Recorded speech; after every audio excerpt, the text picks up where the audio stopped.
Hello guys, നമസ്കാരം എല്ലാവർക്കും. നമ്മളങ്ങനെ കേരളത്തിൽ നിന്നും സിംഗപ്പൂരിലേക്ക് ഇങ്ങനെ പോയിക്കൊണ്ടിരിക്കലാണ്. നിങ്ങൾ വെറുതെ വീട്ടിലിരുന്നിട്ട് പോകുന്നു, ഞാനും ഇവിടെ ഇരുന്നിട്ട് പോകുന്നു, അത്രേ ഉള്ളൂ കേട്ടോ.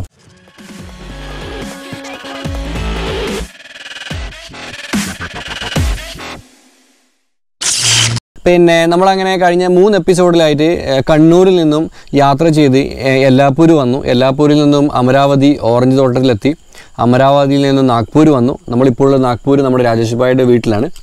ഇന്ന് നമ്മൾ പോകുന്നത് നാഗ്പൂരിൽ നിന്നും വെസ്റ്റ് ബംഗാളിലേക്കാണ്. 1000-ന് മുകളിൽ, കറക്റ്റ് പറഞ്ഞാൽ 1200 സംതിങ് കിലോമീറ്റർ ദൂരമുണ്ട്. ഛത്തീസ്ഗഡ്, ജാർഖണ്ഡ്, അതുപോലെ ഒഡീസ, വെസ്റ്റ് ബംഗാൾ, മഹാരാഷ്ട്ര, ഈ 5 സംസ്ഥാനങ്ങളിലൂടെയാണ് നമുക്ക് യാത്ര ചെയ്യേണ്ടത്. അപ്പം യാത്ര ചെയ്യേണ്ടതെന്ന് വെച്ചാൽ മറന്നു പോരുത്, നമ്മൾ ലിഫ്റ്റ് അടിച്ചിട്ടാണ് പോകുന്നത്. പുതിയതായിട്ട് വീഡിയോ കാണുന്ന ആൾക്കാരാണെങ്കിൽ ഫസ്റ്റ് കമൻറ്റിൽ പ്ലേലിസ്റ്റ് ഉണ്ട്, പ്ലേലിസ്റ്റ് ക്ലിക്ക് ചെയ്ത് പഴയ വീഡിയോസ് കണ്ടിട്ട് മാത്രം കാണും കേട്ടോ, അല്ല നിങ്ങൾക്ക് ഒന്നും മനസ്സിലാവില്ല. ഓക്കെ, അങ്ങനെ യാത്ര പോകേണ്ട അന്ന് രാവിലെ പുലർച്ചെ ഒരു 5 മണി സമയത്ത് എഴുന്നേറ്റു. വസ്ത്രമൊക്കെ മാറി എൻ്റെ സാധനങ്ങളൊക്കെ പാക്ക് ചെയ്തു. രാജേഷ് ഭായിയുടെ കുടുംബമൊക്കെ ടാറ്റ പറയാൻ വന്നിരുന്നു. അദ്ദേഹത്തിൻ്റെ ഭാര്യ, അതൊരു ഭാര്യാപിതാവ്, ഭാര്യാമാതാവൊക്കെ ഉണ്ടായിരുന്നു.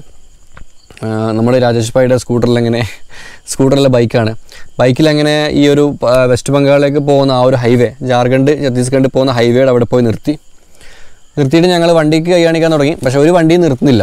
ഞങ്ങൾ രാവിലെ യാത്ര തുടങ്ങാൻ കാരണം രാവിലെയാണ് അധികം യാത്രകൾ പുറപ്പെടുന്നത്, രാത്രി ഉറങ്ങിക്കഴിഞ്ഞിട്ട്. അപ്പോൾ ലോറി താവളത്തിലൊക്കെ പോയിട്ട് ഞങ്ങൾക്ക് വണ്ടി കിട്ടിയില്ല. അങ്ങനെ കറങ്ങി പിടിച്ച് നോക്കുമ്പോൾ ഒരു WB രജിസ്ട്രേഡ് ലോറി പോകുന്നു, വെസ്റ്റ് ബംഗാൾ.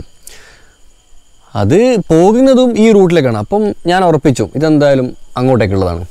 ഞങ്ങളങ്ങനെ ആ വണ്ടിയെ ചേസ് ചെയ്ത് പിടിച്ചു. ഞാൻ ചോദിച്ചു, ഭയ്യ വെസ്റ്റ് ബംഗാൾ ജായക ചോദിച്ചു, കൊൽക്കത്ത ജായക, കിതർ ജായക ചോദിച്ചു.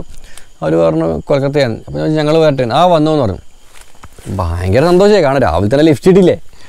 ലിഫ്റ്റ് കിട്ടുമെന്ന് പറയുമ്പോൾ അല്ലേ നമുക്ക് 1 കോടി രൂപ ലോട്ടറി അടിച്ചതിന് തുല്യമാണ്. ഈ ഹിച്ചായിക്ക് ചെയ്യുന്ന സമയത്ത് ഒരു ലിഫ്റ്റിൻ്റെ വില എത്ര വരും? 1 കോടിൻ്റെ മേലെയാണ്. 1 കോടി ലോട്ടറി അടിച്ചതിനൊക്കെ സന്തോഷം ഉണ്ടാകും ഒരു ലിഫ്റ്റ് കിട്ടിക്കഴിഞ്ഞാൽ. അങ്ങനെ ഞങ്ങളവിടെ നിർത്തി. പിന്നെ ഞാൻ വളരെ സന്തോഷത്തോടുകൂടി, എൻ്റെ ആ വീഡിയോ കണ്ടാൽ വളരെ സന്തോഷത്തോടുകൂടി ഞാൻ ഓടിപ്പാഞ്ഞ് ഞാൻ ലോറിക്കകത്ത് കയറി നോക്കുമ്പം പഴയ നമ്മുടെ UP ലോറി കയറിയിട്ടില്ലേ നേപ്പാൾ യാത്രയിൽ, അതുപോലെ പേടിയൊന്നും ഉണ്ടായിട്ടില്ല. കാരണം ഇത് പകലാണ്. രണ്ടാമത് ഡ്രൈവർ മാത്രമേ ഉണ്ടായിട്ടുള്ളൂ, ക്ലീനറൊന്നുമില്ല, ആരുമില്ല. ലോറിക്കകത്ത് കയറി നമ്മുടെ രാജേഷ് ഭായിയുടെ ടാറ്റ പറഞ്ഞു. ലോറി അങ്ങനെ നീങ്ങാൻ തുടങ്ങി. സംഭവം നോർത്ത് ഇന്ത്യയിലെ എൻ്റെ ലോറി യാത്രയിൽ വെച്ചിട്ട് ഈ ലോറിക്കൊരു പുതുമയുണ്ട്. കാരണം ഈ ലോറി ശരിക്കും ഒരു അമ്പലമാണ്. ലോകത്തുള്ള എല്ലാ ഹിന്ദു ദൈവങ്ങളുടെയും ഫോട്ടോസ് ഇങ്ങനെ അടിച്ച് വെച്ചിട്ടുണ്ട് ലോറിക്ക്. ഒരു സൈഡ് മുതൽ മറ്റേ സൈഡ്, ഒരു ഗണപതി മുതൽ എല്ലാ ദൈവങ്ങളുടെ ഫോട്ടോസുണ്ട്. എന്നുവെച്ചാൽ ഒരു അമ്പലത്തിൽ കയറിയ പോലെ താഴെയിലും മേലും പൂവും അതും ഇതും ഒക്കെ ആയിട്ട് അദ്ദേഹം ഡെക്കറേറ്റ് ചെയ്തിട്ടുണ്ട്. കാരണം കണ്ടറിയാം ആ ലോറിയുടെ മുതലാളി ആരാണോ, അദ്ദേഹം ഒരു തികഞ്ഞ മതവിശ്വാസിയാണ്. ഡ്രൈവറോട് സംസാരിച്ചു. മൂപ്പര് ഒരു UP സ്വദേശിയാണ്. മൂപ്പര് ബോംബെയിൽ നിന്ന് വരുന്ന, നാഗ്പൂരാണ് ഞാൻ കയറിയത്, അതിന് മുന്നേ ബോംബെയിലാണ് മൂപ്പര് വരുന്നത്. മുംബൈയിൽ നിന്നും കൊൽക്കത്തയിലേക്ക് ചരക്ക് കൊണ്ടുപോകും, അതാണ് അദ്ദേഹത്തിൻ്റെ പണി. പിന്നീട് തിരിച്ചു വരും. മാസത്തിൽ ഏകദേശം ഒരു 2-3 ട്രിപ്പ് മാത്രമേ ഉള്ളൂ ഒരു മാസം. പക്ഷേ കൊൽക്കത്തയിൽ നിന്ന് മുംബൈ വരിക, മുംബൈയിൽ നിന്ന് സാധനം എടുക്കുക, തിരിച്ചു പോകാം. ഓരോ ദിവസവും 2-3 ദിവസമൊക്കെ എടുക്കും ഈ 1200 കിലോമീറ്റർ യാത്ര ചെയ്യാം. നമ്മളാണെങ്കിലോ നമുക്ക് ഈ 1200 കിലോമീറ്റർ ബൈക്കിലൊക്കെ യാത്ര ചെയ്യാൻ നമുക്ക് ചുരുങ്ങിയ ദിവസം മതി. പക്ഷേ ഈ ലോറിക്കാരുടെ അവസ്ഥ ഞാൻ പറഞ്ഞാൽ വളരെ വ്യത്യസ്തമാണ്. നമ്മൾ വിചാരിച്ച പോലൊന്നുമില്ല. അവർക്ക് സൂപ്പർ സോണിക് സ്പീഡിലൊന്നും പോകാൻ പറ്റില്ല. അപ്പം കാരണം ഒരുപാടുണ്ട് കേട്ടോ. ഞാൻ ഈ എപ്പിസോഡോട് നിങ്ങൾക്ക് മനസ്സിലാവും. ഞങ്ങൾ എന്നെ സംസാരിച്ചു, പരിചയപ്പെട്ടു. ഞാൻ ഭയങ്കര ഹാപ്പിയാണ്. രാവിലെ തന്നെ എനിക്കൊരു ലിഫ്റ്റൊക്കെ കിട്ടി. അദ്ദേഹത്തോട് സംസാരിച്ചു. അദ്ദേഹത്തിൻ്റെ പേര് എനിക്ക് ഓർമ്മയില്ല അടുത്തോണ്ടാട്ടോ ഞാൻ പറയാത്തത്. അങ്ങനെ ഞങ്ങൾ യാത്ര പോയിക്കൊണ്ടിരിക്കുന്നു. പിന്നെ മുഴുവനും ദൈവങ്ങളും ഞാനും ഇദ്ദേഹവും. ഞാൻ അതിൻ്റെ ഇടയിൽ എൻ്റെ ലാപ്ടോപ്പൊക്കെ എടുത്ത് പുറത്തിട്ട് എഡിറ്റ് ചെയ്യുന്നുണ്ട്. കാരണം കമൻറ്റിലൊക്കെ ഒരുപാട് ആൾക്കാർ എൻ്റെ സൗണ്ട് പോരാന്നൊക്കെ പറഞ്ഞ് ഒരുപാട് തെറിയൊക്കെ പറയുന്നുണ്ടായിരുന്നു. അവരെ കുറ്റം പറഞ്ഞിട്ട് കാര്യമില്ല. കാരണം കേരളത്തിൽ അതുവരെ ട്രാവൽ വ്ലോഗ് എന്ന് വെച്ച് കഴിഞ്ഞാൽ ഭയങ്കര പെർഫെക്റ്റായിട്ട് ഒരു പ്രൊഡക്റ്റിനെ റിവ്യൂ ചെയ്യുക, അല്ലെങ്കിൽ ഒരു റിസോർട്ടിനെ റിവ്യൂ ചെയ്യുക, അല്ലെങ്കിൽ ഒരു മാർക്കറ്റിംഗ് പ്ലേസ് റിവ്യൂ ചെയ്യുക, അതല്ലെങ്കിൽ നാട്ടിലുള്ള ടൂറിസ്റ്റ് ലൊക്കേഷനിൽ പോയിട്ട് അതിനെ റിവ്യൂ ചെയ്യുക, ഇതൊക്കെയായിരുന്നു. പക്ഷേങ്കിൽ ഒരു അഡ്വഞ്ചർ ട്രാവലിംഗ് വ്ലോഗ് എന്ന രീതിയിൽ ആ സമയത്ത് ആരും കൊണ്ടുവന്നിട്ടില്ല. അപ്പോൾ അതുകൊണ്ട് തന്നെ ആൾക്കാർക്ക് അറിയില്ല നമ്മളെങ്ങനെയാണ് കഷ്ടപ്പെടുന്നതെന്നില്ല. പലരും ഷൂട്ട് ചെയ്ത് വീട്ടിൽ പോയി സ്റ്റുഡിയോയിലിരുന്ന് നല്ല മനസ്സമാധാനത്തോട് എഡിറ്റ് ചെയ്ത് പെർഫെക്റ്റ് ആക്കിയിട്ടൊക്കെ കൊടുക്കുന്നത്.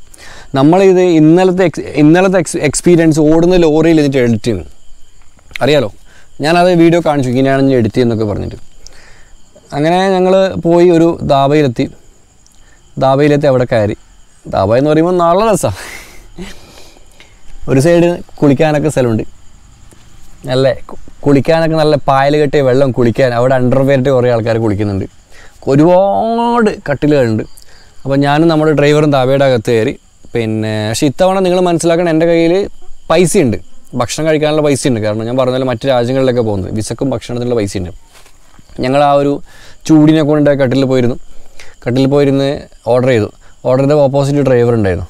ഞാനിങ്ങനെ ക്യാമറ എടുത്ത് ഷൂട്ട് ചെയ്യുന്നുണ്ട് എല്ലാ സൈഡും. ചെറിയ പശുക്കുട്ടിയൊക്കെ ഉണ്ട്, അതിനൊക്കെ ഞാൻ ഷൂട്ട് ചെയ്യുന്നുണ്ട്. അപ്പോൾ ഞാൻ ഇവരെന്നോട് ചോദിച്ചു തും കിതർക്കായെന്ന് ചോദിച്ചു. ഞാൻ പറഞ്ഞു മേ കേരളക്കായ. അപ്പം ഞാൻ അവരോട് അവിടെ നിന്ന് സംസാരിച്ചൊരു കോൺവെർസേഷൻ ഉണ്ട്, ഞാൻ അത് നിങ്ങൾക്ക് കാണിച്ചു തരാം. അभी लोरी पे आ रहा है, किधर से आ रहा है? ग्वालियर से. किधर जाएगा? भिलाई. तो घर नहीं जाएगा अभी? घर नहीं जाएगा? घर को कब जाएगा? घर जाएगा अगले ट्रिप. महीने पे जा रहा है. ഇവരൊക്കെ മാസത്തിൽ ഒരു ദിവസമാണ് വീട്ടിൽ പോകുന്നത്. പിന്നെ 6 മാസം കൂടുമ്പോൾ വീട്ടിൽ പോകുന്ന ആൾക്കാരുണ്ട്. ചിലപ്പം വീടിൻ്റെ 50 കിലോമീറ്റർ ചുറ്റളവിലൊക്കെ ലോറി പോകും. പക്ഷെ ഇതെല്ലാം പോകാൻ പറ്റില്ല. അപ്പം ഈ സംസാരിച്ച ഇദ്ദേഹം ഈ ഉത്തർപ്രദേശായിരുന്നു. ഇത് എനിക്ക് ഇവർ തന്ന ചായ കേട്ടോ, ഞാൻ ചോദിച്ചിട്ടൊന്നുമില്ല. എന്നോട് പറഞ്ഞത് ഞങ്ങളെപ്പറ്റി വീഡിയോ ചെയ്യുന്നതല്ലേ, ഞങ്ങളെ ജീവിതത്തിനെ പറ്റി ചെയ്യുന്നില്ല, അതുകൊണ്ട് ഞങ്ങളെ വക ഒരു ചായ എന്ന് പറഞ്ഞിട്ട് വാങ്ങി തന്ന കേട്ടോ. ഇതാണ് സ്നേഹം. ഏതാണ് എൻ്റെ പേര് പോലും അറിയില്ല, എവിടെ നിന്നാണെന്ന് അറിയില്ല, പക്ഷെ എന്നാലും ഇതാണ് ശരിക്കുള്ള സ്നേഹം. കേരള गया था? नहीं, कोचिन केरला पे गया था. तो कैसा लगा आपको? अच्छा लगा? रोटी नहीं मिलता है, चावल मिलता है बस. और ये पुलिस वगैरह पूरा कैसा है? आरटीओ पुलिस केरला वाला बहुत अच्छा है, पुलिस वगैरह. इधर जैसा आपको पैसा खाना अच्छा नहीं है, खाना आपको नहीं मिलेगा ना साउथ इंडिया पे. और वो आदमी लोग आपको सब बढ़िया है, ചോറി कुछ नहीं है. ഓക്കെ, കേരളത്തിലെ പോലീസുകാരെ പറ്റി പറയുന്ന കേട്ടോ, നമ്മുടെ നാട്ടുകാർക്ക് വിലയില്ലാത്തത്. മറ്റ് സംസ്ഥാനക്കാരൊക്കെ പറഞ്ഞ് വളരെ സത്യം കേട്ടോ. ഇവിടെയൊക്കെ അണ്ടർവെയർ വരെ അടിച്ചു പോകുന്ന പോലീസുകാരാണ് നോർത്ത് ഇന്ത്യയിലുള്ളത്, കട്ടുകൊണ്ട് പോകുന്ന ടീമാണ്.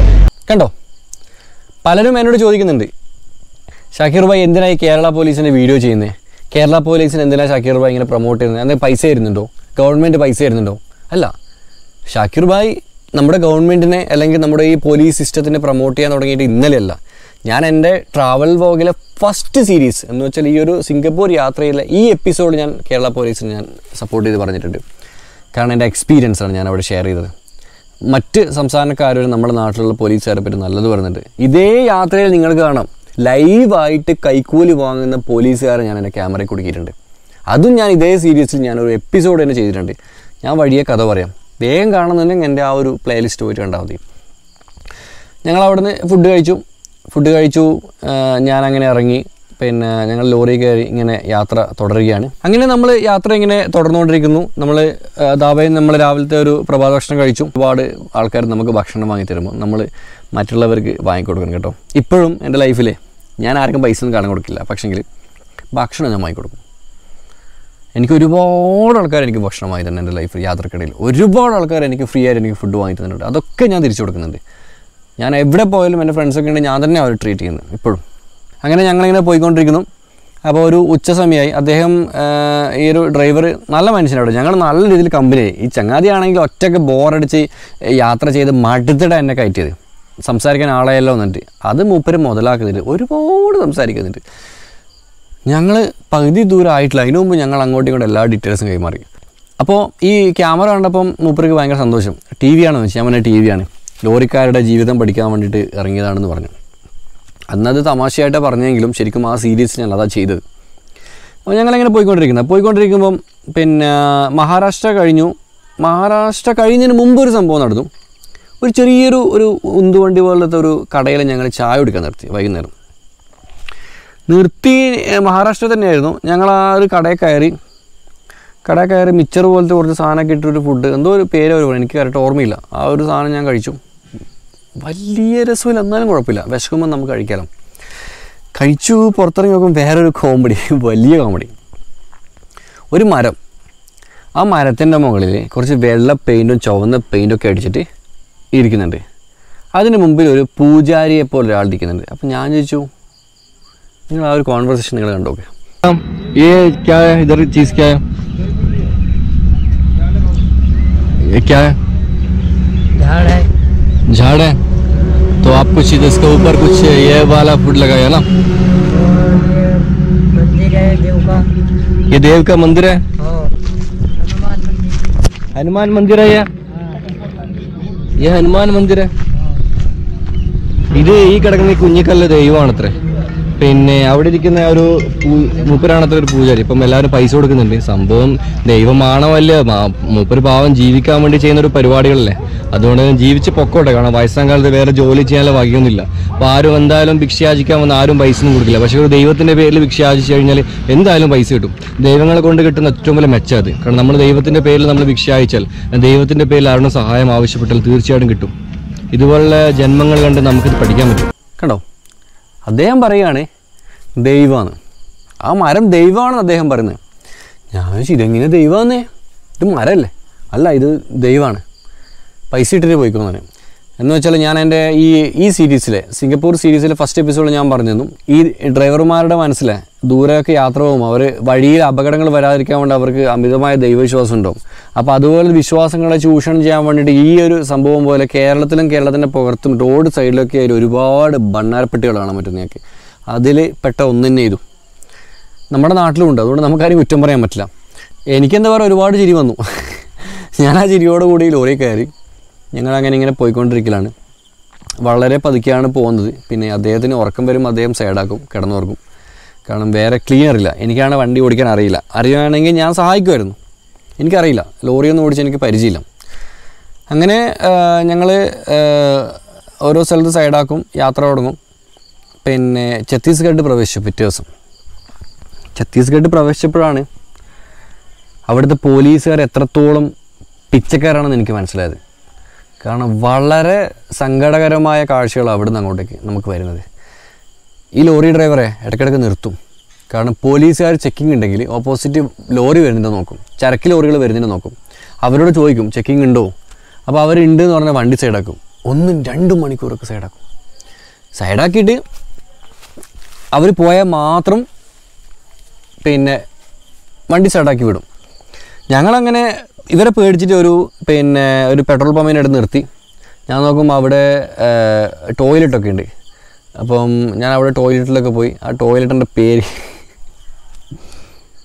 സുഖം, SUGAM, സുഖം. അതായിരുന്നു ആ ഒരു ടോയ്ലറ്റിൻ്റെ പേര്. സുഖം കിട്ടാൻ അങ്ങോട്ട് പോയാൽ മതി എന്നായിരിക്കും എൻ്റെ അർത്ഥം. ഞാൻ ടോയ്ലറ്റിലൊക്കെ പോയി വന്നപ്പോൾ നമ്മൾ ലോറി ഡ്രൈവർ ഇങ്ങനെ നിൽക്കുന്നുണ്ട്.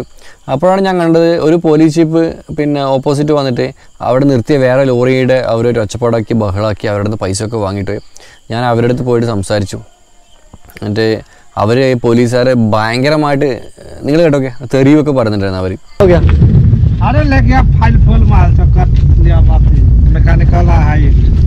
क्या बोला है? कंप्लेंट क्या पता है?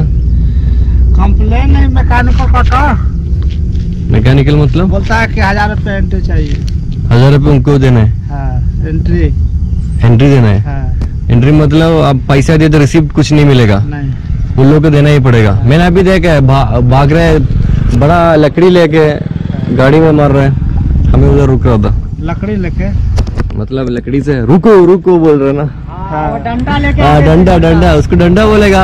वही है. आपका नाम क्या भैया? क्या? राजन कुमार. बंगाल से? बिहार से. अभी क्या करेगा?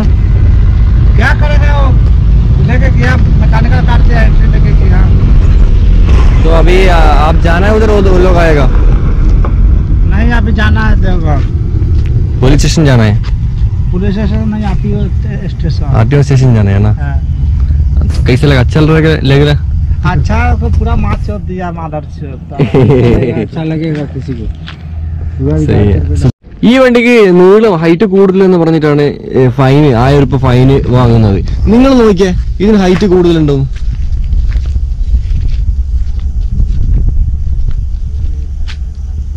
ഹൈറ്റ് ഉണ്ടോ? ഹൈറ്റ് കൂടുതൽ എന്ന് പറഞ്ഞിട്ടാണ് 1000 രൂപ കൈക്കൂലി വെച്ചത്. उसको अपना भाषा में बोलता कि अनार गाड़ी है. आप हिंदी में बोलो, मुश्किल नहीं. वो अनार गाड़ी है, कच्चा माल का बोलता है 1000 रुपया हाइट का लगेगा. അവരാ പോലീസുകാരെ ഭയങ്കരമായിട്ട് തെറിയൊക്കെ പറയുന്നുണ്ടായിരുന്നു. അപ്പം കാരണം പൈസ പിടിച്ച് പറിക്കലാണ്, വെറുതെ ഫൈൻ കൊടുക്കില്ല. ഫൈൻ കൊടുത്താൽ പേപ്പർ വരുന്നില്ല, വെറുതെ ഫൈൻ കൊടുക്കില്ല. അപ്പോൾ ഞാൻ കയറി എന്നാൽ പിന്നെ നമുക്കിത് ഷൂട്ട് ചെയ്യണം, ഞാനത് ഷൂട്ട് ചെയ്യാമെന്ന് വെച്ചു. അങ്ങനെ അടുത്ത ഒരു പ്ലേസിൽ നിന്ന് പോലീസുകാർ കൈക്കൂലി വാങ്ങുമ്പോൾ ഞാനത് ഷൂട്ട് ചെയ്തു. അത് ഷൂട്ട് ചെയ്ത് അതിനൊരു എപ്പിസോഡ് ക്രിയേറ്റ് ചെയ്ത് ഞാൻ അപ്ലോഡ് ചെയ്തു. കാരണം നമ്മുടെ മലയാളികൾക്കൊരു അവയർനെസ്സാണ്. നമ്മുടെ നാട്ടിലുള്ള സിസ്റ്റത്തിനെ കളിയാക്കുന്നവർ നോർത്ത് ഇന്ത്യയിലെ പോലീസ് എങ്ങനെയാണ് നമ്മൾ പെരുമാറുന്നത് എന്ന് കാണിക്കാൻ വേണ്ടിയാണ്. പക്ക പിടിച്ചു പറയുക, പകൽക്കൊള്ളാം, ആരും ചോദിക്കാനും പറയുന്നില്ല. നിങ്ങളൊരു ചരക്ക് ലോറി എടുത്ത് നോർത്ത് ഇന്ത്യയിലോട്ട് പോയാൽ മതി. കേരളയാണെങ്കിൽ പ്രത്യേകിച്ചിട്ടും കൊടുത്തുകൊണ്ടേയിരിക്കണം പൈസ. ഇദ്ദേഹം ഇറങ്ങിപ്പോയി കൊടുത്തു. ആ സ്ലിപ്പിൻ്റെ ഫോട്ടോ വരെ ഞാൻ എൻ്റെ വീഡിയോയിലിട്ടിരുന്നു കാണിച്ചിട്ട്. വെറുതെ ഫൈൻ അടിച്ചു, പൈസ കൊടുത്ത് വന്നു. പോലീസുകാരെ ശപിച്ച് ഞങ്ങളിങ്ങനെ യാത്ര തുടർന്നുകൊണ്ടിരിക്കുന്നു. ഇദ്ദേഹമാണെങ്കിൽ പൈസയും കൊടുക്കണം, വണ്ടിയും നോക്കണം, പഞ്ചറും നോക്കണം, അങ്ങനെയൊക്കെ ഒരുപാട് പ്രശ്നങ്ങൾ. അപ്പോൾ അങ്ങനെ ഞങ്ങൾ അന്ന് വൈകുന്നേരം ഈ ജാർഖണ്ഡ് പ്രവേശിച്ച അന്ന് വൈകുന്നേരം ഞങ്ങൾ ഭക്ഷണം കഴിക്കാൻ വേണ്ടി ഒരു ചെറിയൊരു ഹോട്ടലിൽ നമ്മൾ നിർത്തി. അവിടെ എൻ്റെ കണ്ണ് വല്ലാണ്ട് സങ്കടം വന്നൊരു നിമിഷം ഉണ്ടായി. കാരണം ഞങ്ങളവിടെ നിർത്തി നോക്കുമ്പം ഒരു പയ്യൻ പുറത്തിങ്ങനെ കഴുകുന്നു, ഈ ഉള്ളിയും അതുപോലെ കാര്യങ്ങളൊക്കെ കഴുകുന്നു. അപ്പം ഞാൻ ക്യാമറ ജസ്റ്റ് ഓപ്പണാക്കി അവൻ്റെ അടുത്ത് പോയിരുന്നു. ഞാൻ സംസാരിച്ചു. ഞാൻ വെച്ചു പേരെന്താ, പേര് പറഞ്ഞു, സ്ഥലം എവിടെയാണ്, ഏതൊരു ഗ്രാമത്തിൽ നിന്നാണ്, പേര് പറഞ്ഞു, സ്ഥലവും പറഞ്ഞു. അപ്പോൾ ഇവിടെ എത്ര വർഷം വർക്ക് ചെയ്യുന്നത്? അപ്പോൾ അവൻ പറഞ്ഞു ഓക്കെ ഞാൻ ഇത്ര വർഷമായി. അപ്പം കാര്യങ്ങൾ സംസാരിച്ചു. ഞാൻ എത്ര ശമ്പളം എത്രയുണ്ടെന്ന് ചോദിച്ചു. 1500 രൂപ ഒരു മാസം ശമ്പളം. അവന് ഒരു മാസത്തെ ശമ്പളം 1500 രൂപ. ഞാൻ നേപ്പാൾ യാത്രയിൽ നിങ്ങളോട് പറഞ്ഞിരുന്നു 1200 രൂപ മാസം വരുമാനമുള്ള സ്ത്രീ എന്ന്. ഇത് സ്ത്രീയല്ല, ഒരു പുരുഷനാണ്. രാവിലെ മുതൽ വൈകുന്നേരം വരെ 12 മണിക്കൂർ ജോലി ചെയ്യുന്നുണ്ട് അവന് 1500 രൂപ വരുമാനം. ഞാൻ കരുതി എന്ത് ചെയ്ത്, ഞാൻ അവരോട് തും കേരള ആജാവോ ബ്രോ, കേരളാമേ ആജാവോ, കേരളാമേ അച്ഛാ കാമിലേക്കാം. നമ്മുടെ നാട്ടിൽ ഒരുപാട് അന്യസംസ്ഥാന തൊഴിലാളികളുണ്ട്, നല്ലവരുണ്ട്, മോശക്കാരുണ്ട്. 10% മോശക്കാരുണ്ടെങ്കിൽ അവർ മൊത്തം പറയിപ്പിക്കില്ല. 90% നല്ലവരായിരിക്കും, ജീവിക്കാൻ വേണ്ടി കഷ്ടപ്പെടാൻ വേണ്ടി വന്നവർ. അവരൊക്കെ നല്ല വേതനം, നല്ല ശമ്പളം, അവരുടെ നാട്ടിലവർ സുഖമായിട്ട് ജീവിക്കുന്നുണ്ട്. കാരണം എന്തുകൊണ്ടാണ്? അവരുടെ നാട്ടിൽ ഇത്രയേ ഉള്ളൂ, 1500 ഒരു മാസം. കേരളത്തിലാണെങ്കിലോ ഒരു ദിവസം 1500. വ്യത്യാസമുണ്ട്. ആ വീഡിയോൻ്റെ ക്യാപ്ഷൻ അതായിരുന്നു, 1500 രൂപ ഒരു മാസം വേതനം എടുക്കുന്ന ആൾക്കാരുണ്ട് അവിടെ. അതുപോലെ തന്നെ 1500 രൂപ കൈക്കൂലി കക്കുന്ന പോലീസുകാരും ഒരേ സംസ്ഥാനത്ത്. മനസ്സിലായോ? നമ്മൾ 1500 രൂപ പോലീസിന് കൈക്കൂലി, അതേ സംസ്ഥാനത്ത് 1500 രൂപ ഒരു മാസം ജോലിക്ക് വെക്കുന്ന മനുഷ്യനും. നല്ല കാഴ്ചയായിരുന്നു, നല്ല അനുഭവം, ഒരുപാട് പാഠങ്ങൾ അതിലൂടെ പഠിക്കാൻ പറ്റി. അങ്ങനെ അവിടെ നിന്ന് ഇറങ്ങി അങ്ങനെ ഞങ്ങളിങ്ങനെ യാത്ര പോയിക്കൊണ്ടിരിക്കലാണ്. ജാർഖണ്ഡിലൂടെയാണ് പോകുന്നത്. വില്ലേജ് ഏരിയ ഒക്കെയാണ്. പോലീസിനെ പേടിച്ചിട്ട് ഞങ്ങൾ ചില സ്ഥലത്ത് നിർത്തി. അപ്പം ഒരു ഫോറസ്റ്റ് ഏരിയ ആണ്, വലിയ വികസനമൊന്നുമില്ല, പക്ക കാടാണ് ജാർഖണ്ഡ്. ആ ഒരു ഭാഗത്ത് പോയി കഴിഞ്ഞാൽ സമയം ഏകദേശം രാത്രി ആകാറായി. അപ്പോൾ രാത്രി ആയപ്പം ഇദ്ദേഹം ഒരു ധാബയുടെ മുന്നിൽ നിർത്തി. കാരണം ആ പ്രദേശത്തിനൊരു പ്രത്യേകതയുണ്ട്, അവിടുന്ന് അങ്ങോട്ടേക്ക് ഒരുപാട് കള്ളന്മാരുള്ളൊരു പ്രദേശമാണ്. അപ്പോൾ രാത്രി ഒരിക്കലും ചരക്ക് വാഹനങ്ങളെടുത്ത് പോകാൻ പറ്റില്ല. കാരണം ചെറിയ ചുരമൊക്കെ കയറി പോകണം, കട്ടർ ചുരമാണ്, രാത്രിക്ക് കയറാൻ പറ്റില്ല. അപ്പോൾ ഡ്രൈവർ പറഞ്ഞു നമുക്കിവിടെ യാത്ര ചെയ്ത് നാളെ രാവിലെ പുറപ്പെടാം. എന്നുവെച്ചാൽ നമ്മൾ നാഗ്പൂരിൽ നിന്നും യാത്ര തുടങ്ങിയിട്ട് 2ാമത്തെ ദിവസം ഇത്. ഞങ്ങൾ 2 ദിവസം കൊണ്ട് എത്തുമെന്ന് വിചാരിച്ചത്, പക്ഷേ 2 ദിവസം കൊണ്ട് എത്തുന്നില്ല. കാരണം ഈ പോലീസുകാരെ ചെക്കിങ് കാരണം വണ്ടി നിർത്തിയത് 2-3 മണിക്കൂറൊക്കെ വണ്ടി നിർത്തിയിടും. അതുകൊണ്ട് തന്നെ ഒരു ദിവസം 100 കിലോമീറ്ററൊക്കെ യാത്ര ചെയ്യാൻ പറ്റത്തില്ല. പോലീസുകാരെ പേടിച്ചിട്ട്, ഫൈൻ കൊടുക്കാൻ പേടിച്ചിട്ടാണ്. ഒരു പ്രശ്നവുമില്ല വണ്ടിക്ക് എല്ലാ ഡോക്യുമെൻറ്റ്സ് ക്ലിയർ ആണ്. എന്നാലും ലോറിക്ക് കടന്ന് ഫൈൻ വാങ്ങിയവർ. ധാബയിൽ നിർത്തി എന്നെ അദ്ദേഹം അവിടെ ആക്കിയിട്ട് അദ്ദേഹം പോയത് വെള്ളമടിക്കാനായിരുന്നു, എനിക്കറിയാതെ. ഞാൻ എൻ്റെ ബാഗൊക്കെ എടുത്തു, ധാബയുടെ ഉള്ളിലേക്ക് കടന്നു. അവിടെ എന്താ പറയുക, അല്ല അതിനു മുമ്പ് ഞങ്ങൾ ഭക്ഷണം കഴിച്ചിരുന്നു. ഭക്ഷണം കഴിച്ചിട്ട് അദ്ദേഹം പോയത്. ഞങ്ങൾക്ക് റൊട്ടിയും അതുപോലെ ചെറിയ കറിയും കിട്ടി. ഞങ്ങൾ 2 പേരും അപ്പുറം ഇപ്പുറം ഇരുന്നു. ഒരു ചൂടിയോൻ ഉണ്ടാക്കി ഒരു കട്ടിൽ. ആ കട്ടിലിൻ്റെ 2 സൈഡും ഞങ്ങൾ ഇരിക്കുന്നു. നടുവിലൊരു പലക. ഇങ്ങനെ നമ്മളിപ്പം ഷീട്ടൊക്കെ കളിക്കാതിരിക്കുമ്പം നമ്മൾ നടുവിലൊരു പലക വെച്ചിരിക്കില്ലേ, അതുപോലെ അപ്പുറം ഇപ്പുറം നമ്മൾ ഓപ്പോസിറ്റ് ഇരിക്കുന്നു, നടുവിലൊരു പലക വെക്കുന്നു. അതിൻ്റെ നടുവിൽ പിന്നെ ദാല്, അതുപോലെ റൊട്ടി, ഉള്ളി, ഇത്ര സാധനങ്ങൾ. നമുക്ക് എവിടെയും നോൺ വെജ് പ്രതീക്ഷിക്കേണ്ട കേട്ടോ, ധാബയിലൊന്നും, വെജ് മാത്രം. പിന്നെ മുളകും തരും. മുളക് മീൻസ് ഈ ഡ്രൈവർമാർ അധികം മുളക് കഴിക്കും, വയറരിയുമ്പം ഉറക്ക് പോകാതിരിക്കാൻ വേണ്ടിയിട്ട്, അങ്ങനെ എന്തോ അവർ പറയുന്നത്. ഞങ്ങൾ ഭക്ഷണം കഴിച്ചു കഴിഞ്ഞു.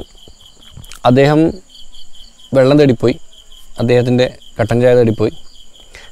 ഞാൻ എന്ത് ചെയ്തു, ഈ പലക മാറ്റി വെച്ചിട്ട് ഒരു സൈഡിലിരുന്നു. ഞാൻ എൻ്റെ സ്ലീപ്പിംഗ് ബാഗൊക്കെ നിരത്തി. അപ്പം ധാബയുടെ മുതലാളി വന്നു. സ്ലീപ്പിംഗ് ബാഗ് കണ്ടിട്ട് അദ്ദേഹത്തിന് ഭയങ്കര കൗതുകം. ഞാൻ പറഞ്ഞു, ഇത് ഞാൻ കേരളത്തിൽ നിന്ന്, ഇത് ദുബൈയിൽ നിന്ന് വാങ്ങിയതാണ്. അപ്പോൾ എന്നോട് പറഞ്ഞു, എനിക്കൊരെണ്ണം അയച്ചിരുന്നു ചോദിച്ചു. നമ്മൾ അയച്ചിരല്ലോ.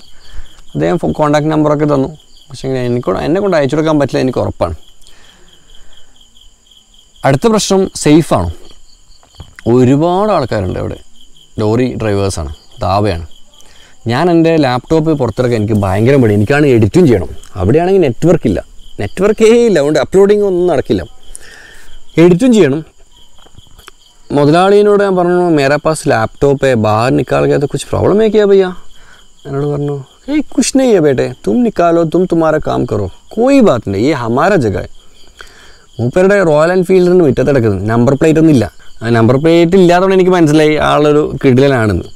ഞാനങ്ങനെ എൻ്റെ ലാപ്ടോപ്പ് എടുത്ത് പുറത്തിട്ടു എഡിറ്റ് ചെയ്യാൻ തുടങ്ങി. കറണ്ടൊക്കെ കണക്ഷൻ കൊടുത്ത് എഡിറ്റ് ചെയ്യാൻ തുടങ്ങി. പിന്നെ മൊബൈലൊക്കെ ചാർജിങ്ങിന് വെച്ചു. എഡിറ്റിംഗ് ഇങ്ങനെ ചെയ്തു. ഒരു 3 മണിക്കൂർ അങ്ങനെ ഇരുന്ന്. നമ്മളെ കട്ടൻ ചായ കുടിക്കാൻ പോയ ഡ്രൈവറാണെങ്കിൽ തിരിച്ചും വരുന്നില്ല. എഡിറ്റ് ചെയ്തു അവസാനം അത് റെൻഡറിങ്ങിന് ഇട്ട് കഷ്ണമാക്കി ഇട്ട് അങ്ങനെ അത് ഫൈനൽ റെൻഡറിങ്ങിനിട്ട് ഈ ഒരു ധാബയുടെ ടേബിളുണ്ട്. ആ ടേബിളിൻ്റെ മുകളിൽ തന്നെ ലാപ്ടോപ്പ് വെച്ചു. കിടന്നുറങ്ങി സുഖമായിട്ട്. സാധനങ്ങളൊക്കെ പുറത്തിട്ടിട്ട് നല്ല ധൈര്യത്തിൽ അങ്ങ് പുറത്തിട്ട് കിടന്നുറങ്ങി. പോകുമില്ലോ എന്ന് എനിക്കറിയില്ല. ഇങ്ങനെ ലാപ്ടോപ്പ് ആരെയും കട്ടുകൊണ്ട് പോകും, അല്ലെങ്കിൽ മൊബൈൽ കട്ടുകൊണ്ട് പോകുമെന്ന് എനിക്കറിയില്ല. എനിക്ക് ക്ഷീണമുണ്ട്, എഡിറ്റ് ചെയ്ത് കഴിഞ്ഞാൽ പ്രാന്ത് പിടിച്ചു. 4-5 മണിക്കൂറൊക്കെ ഇരുന്ന് എഡിറ്റ് കഴിഞ്ഞാൽ ആ പ്രാന്തൊക്കെ കൂടി വന്നപ്പം എനിക്ക് നല്ല സുഖമായിട്ട് കിടന്നുറങ്ങാൻ പറ്റി. നമ്മളെ ഡ്രൈവർ ചേട്ടൻ എത്തി. അദ്ദേഹം ലോറിയിൽ തന്നെ അദ്ദേഹം കിടന്നുറങ്ങി. ഞാൻ ഈ ചൂടിക്കട്ടിൽ ഞാൻ കിടന്നുറങ്ങുന്നു. നേരം വെളുത്തിട്ട് നോക്കുമ്പോൾ ലാപ്ടോപ്പ് കാണുന്നില്ല. ഞാൻ രാവിലെ 6 മണിക്ക് എണീച്ചപ്പോൾ എൻ്റെ ലാപ്ടോപ്പ് കാണുന്നില്ല. ചാർജിങ്ങിന് കുത്തിയ കയറവിടെ വയറുണ്ട്. എന്ന് വെച്ചാൽ നമ്മൾ ഒരു മീന് ചൂണ്ടൊക്കെ കൊളുത്തിയിട്ട് ഈ മീന് ചൂണ്ട പൊട്ടിച്ച് പോയി കഴിഞ്ഞാൽ ചൂണ്ട അവിടെ കിടക്കില്ല, നങ്കീസ്. അതുപോലെ വയറുണ്ട്. ലാപ്ടോപ്പ് എവിടെ പോയി? ഇതായിരുന്നു എൻ്റെ പ്രശ്നം.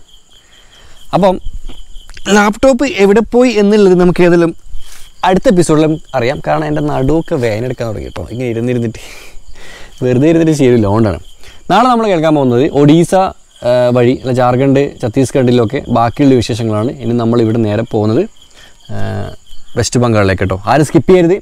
ചാനൽ സബ്സ്ക്രൈബ് ചെയ്യാത്ത എല്ലാവരും സബ്സ്ക്രൈബ് ചെയ്യണം. സബ്സ്ക്രൈബ് ചെയ്ത് എന്ന് വെച്ചാൽ നിങ്ങൾ എൻ്റെ സബ്സ്ക്രൈബേഴ്സ് ഫാമിലിയിലെ മെമ്പറായി എന്നാണ് അതിൻ്റെ അർത്ഥം. സപ്പോർട്ടിന് ഒരുപാട് നന്ദി. ഞാനതിൽ നടുവൊക്കെ ഒന്ന് ലെവലാക്കട്ടെ. ബാക്കിയുള്ള വിശേഷങ്ങളുമായിട്ട് നമുക്ക് അടുത്ത എപ്പിസോഡ് കാണാം. ബൈ.